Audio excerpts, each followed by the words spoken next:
Hi, this is Kevin Capel from Jet PT Billing.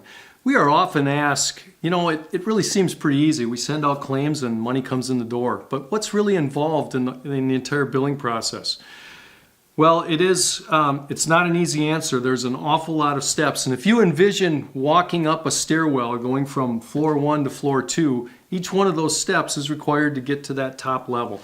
And that's exactly what happens in the billing service. There are a long series of steps. And it all begins with certainly having policy in place within the organization to make sure that we are doing all those steps and we're doing them correctly. And then there needs to be a great deal of training so that everybody understands everything that needs to be done on each step along the way.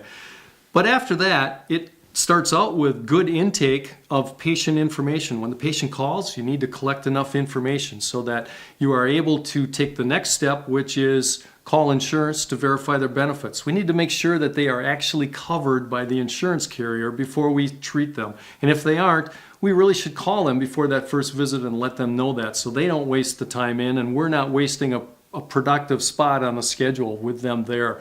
But assuming that they are covered, well, then we want to get them in, finish collecting all the information. We want to make sure we get a copy of their driver's license and a copy front and back of the insurance card so that we have that for future reference.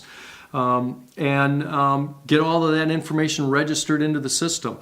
Then they're going to get treated. After they're treated, the billing actually takes place by the provider.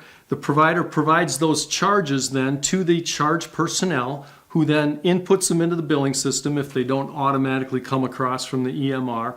Those get reviewed to make sure that if modifiers are needed or anything like that, that's clean. The claim is clean before it goes out the door. The claim is then submitted to the clearinghouse or it's printed on a red HCFA 1500 for mailing. And then we wait. We wait for the insurance carrier to pay. Typically 2 to 3 weeks, the check will be in the mail. Whether that be a physical check delivered by the Postal Service or whether it will be an electronic draft into our checking account.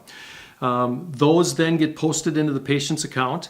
There's then follow-up. If a statement is needed, a statement gets sent out. And again, if any follow-up statements are needed, they would go out subsequently every 30 days. And ultimately, once all the money is in the door, we're then going to audit that account to make sure that everything happened correctly and on time and all of that sort of stuff and close the account.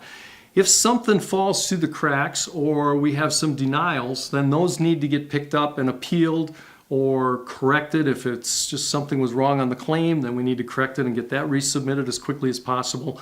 Anything that needs appealing has to be handled appropriately. It may require something coming from the provider to document medical necessity, or it may just be a resubmission of the claim. But those are all the steps. There's really about 8 different steps that have to happen to get from A to B, B being money in the bank. And so it's not an easy process, and it's not just one person. It involves everybody from the front desk to billing to providers, and potentially even the marketing staff may get involved in that process. So hopefully I've handled that question for you. Certainly if there are any further questions, please feel free to visit us at jetptbilling.com and we'll handle those for you. Thanks for visiting us today. Hope you have a good one. Bye-bye.